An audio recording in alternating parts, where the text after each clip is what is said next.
Dumaguete. And I've actually had the pleasure of going to Dumaguete on two separate occasions. And the great thing about Dumaguete is not necessarily Dumaguete itself, but what surrounds it. It has Apo Island, which literally means... Hi guys, yes, your girl is back with another interesting video I know you are going to love to watch. In today's video, I'm going to be reacting on this particular video, Top 10 Dream Destination in the Philippines. This video is going to be an interesting one. But before I proceed with this video, if you're watching me for the first time, you love my reaction videos, you want to see more coming from the Philippines, hit that subscribe button.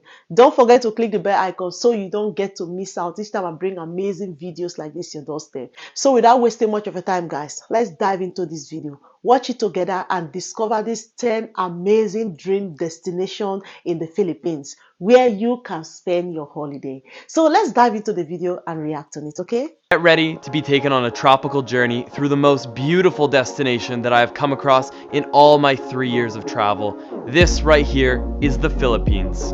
Having spent almost 4.5 months, 3 separate visits in the country, I've seen this is so a lot of things beautiful. here. And because of my recent trip here, it was time to update my top 10 to the Philippines with the 2.0 version. Strap yourself in and get ready for what will be your next tropical adventure, the Philippines. Let's hop right into it with number 10. Cresta Deo. This is going to be an island that 95% of you have never heard of before. The reason being because, well, it's probably just about the hardest island you can ever try to get to. Wow. I spent about 3 days of travel just to get here. There were no given routes. You basically had to completely wing it and just show up, hope that everything would work out. But one of the great things about traveling the Philippines is that the locals will stop what they're doing in a heartbeat to try to help you out. So getting around even the off the beaten path kind of places is still possible here, but you really need to want this. So why should you go out of your way to find Cresta Deo? Well, I think the drone shots will speak for themselves. When you show up on this island, you feel like you're on Castaway. You feel like you are stranded in the middle of nowhere. You might as well start screaming Wilson because there ain't no one coming. Beautiful. We were fortunate enough that day to have had the sun on our side, and we got a remarkable sunset. We watched it on this narrow white sand beach. Cresta Deo is for those who are willing to go the extra 1,000 miles to see true beauty. Now, let's move on to number 9. Number 9 is one that most of you know very well and have seen on your Instagram as it's currently blowing up, and that is beautiful El Nido. El Nido is one of the most talked about destinations in all of the Philippines, and with that being said, that's why it's not making the top 3 and not even the top 5. I'm putting it all the way at number 9 because right now El Nido is facing a very well-deserved tourism boom. This place is Avatar meets your craziest dream. Incredible, dramatic limestone mountains just jutting out of emerald blue waters. It really makes no sense how everything that's beautiful is in one place, but that is what El Nido is all about. El Nido is particularly well known for its island tours. You've got Tour A, which is probably the most popular, where you get to see Small Lagoon, you get to see Big Lagoon. Out of my 3 trips to the Philippines, I've been to El Nido every single time, 3 years in a row, and I've seen that constant increase in tourism. If you're in a large enough group, my recommendation is to actually just rent out your own private boat. The big advantage to that is that you don't need to follow the path that everyone else is following. And one of the great things of having your own private group is that you can call the shots. You don't need to follow everyone else. You can just go to your own islands and make your own adventures. After seeing Small Lagoon, we actually asked our driver just to take us to a private island. We had lunch on this island, pretty much just us and another boat. Overall, that was for me the best way to enjoy El Nido. But one warning is that you might miss out on the social atmosphere that can happen when you have a great tour group. I've also had one of my best ever dives here in El Nido. I saw barracuda, sea turtle, I believe I saw a seahorse, a bunch of other incredible marine life. This was definitely a remarkable diving spot. There's one other thing that you cannot miss if you go to El Nido, and that is the beach called Nakpan, the most beautiful beach in the entire world. Number 8 is the island of Bohol. Bohol is one of the most diverse islands you will see. High-end hotels, hostels, everything is here in Bohol, and that is one of the reasons I love it so much. Whether you want to spend your day on the beach or go and explore the beautiful chocolate hills, there's so much that can be seen and done here. Not to mention, this is home to one of the most unique creatures you'll ever come across. It looks like a monkey that had a baby with an alien. It's called a tarsier. They're very, very nervous. Do not use a loud voice. Be very quiet, otherwise they literally could drop dead from a heart attack. I'm not joking. There are two main parts of Bohol. There is Anda, which is in the north, and I thought it was beautiful. I really loved this blue hole we found, but I gotta say the beach up in the north, when I was there a year and a half ago, was very dirty. Hopefully they've taken care of that. And in the more southern tip of the island, you have Alona Beach, and this is probably where I would recommend you stay. All sorts of different hotels and accommodations, pretty good food, pretty good nightlife, and it's a great place to start your day trip if you're gonna be doing the Tarsier Chocolate Hill day trip. That can all be done in one day. It's one of my favorite day trips that I've ever had. Now, number 7 is definitely for all you lovers out there. This is the secret hideout of Palawan. Port Barton is in between El Nido and Puerto Princesa, and it's only about a 4-hour drive away from El Nido. It's definitely one of my recommended places for you if you're the kind of person that wants to relax, that wants to have a romantic retreat and do a whole lot of nothing. How I best describe Port Barton is candlelit dinners on the beach and lights out by like 9 p.m. There's a couple bars on the beach, so it's not to say everything shuts down. Unfortunately, my time there was very limited and I did not get to do the island hopping tour, but I've heard it's one of the better ones, so definitely try and check that out. There's also known to be a lot of sea turtles in this area, so do a bit of snorkeling and you may very well encounter yourself with one of those dudes. So nice. Finding Nemo. Alright, for number 6, I'm actually going to do a 2-part because these two islands are very close by and they would definitely make an incredible trip. But let's start it off by talking a little bit about Tablas, a place that is literally so unknown that I have to say I feel a little bit proud that I even found it. Tablas is a dormant but beautiful island. It's made for you to explore. Bring your friend, get a scooter, and go explore this island because it has so much to offer. Incredible white sand beaches, beautiful sunsets, you will find it all here in the island of Tablas. And one of my major finds on this island here was this resort right here named Footprints. If you're going to Tablas, they are my number 1 recommendation. Now, just a short 1-hour boat ride away from Tablas is the island of Romblon, and on Romblon is one of the most beautiful beaches I've ever seen. This is Bon Bon Beach. These are the moments that live with you for the rest of your life, and it made coming all the way off the beaten path completely worth it. With that being said, it's actually not that hard to get here. Even though these two islands are definitely off the main tourist path, they are actually super easy to get to. I flew direct Manila to Tablas in like an hour and 10 minutes using Cebu Pacific. And Cebu Pacific is the number 1 airline in the country. They were my go-to airline for my travels across the Philippines. And the awesome thing is they even fly internationally to places like Seoul, Hong Kong, Singapore, Bangkok, and even Australia. I definitely recommend taking a bit of a wild card on your next trip and trying out these two islands. Number 5 is the extremely underrated Dumaguete. And I've actually had the pleasure of going to Dumaguete on 2 separate occasions. And the great thing about Dumaguete is not necessarily Dumaguete itself, but what surrounds it. It has Apo Island, which literally means Sea Turtle Island. It has Siquijor Island, which is a remarkable voodoo witchcraft island that has slowly become more popular by tourism.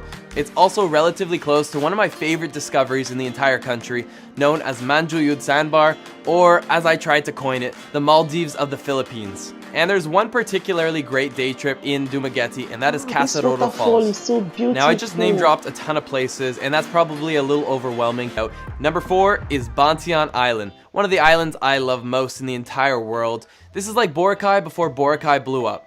Bantian's not exactly the easiest island in the world to get to, but the slight challenges that come with getting there are 100% worth it. That seems to be a trend here. The more you put into getting there, the more you're gonna enjoy it, and typically it also means the less people that will be there. And if you're like myself, it's great to have a beautiful white sand beach to just yourself and a handful of other people. For me, that's what travel is about. It's about experiencing the things that few others have seen, and Bantian is certainly one of those places. You'll definitely want to rent a motorbike because the island could probably take you as much as like 5 to 6 hours just to go around. It is definitely a full day trip just to scratch the surface of this island. The people of the Philippines are extremely kind, and it doesn't matter what road you follow down. Typically, they always greet you with a massive smile, and don't be afraid to pull over and actually have a conversation with them. I remember in Bantian, stopping at a random little market and just sitting down and having a beer with a few of the guys. Even though there was a bit of a language barrier, they really appreciated me making the effort to talk to them, and for me, it was one of the highlights of my entire day. So definitely try and make friends with the locals.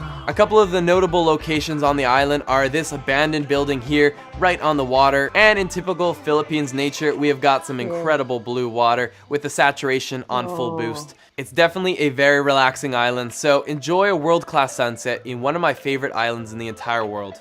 Alright, we are now heading up to the podium. The bronze medal, number 3, is going to Barian.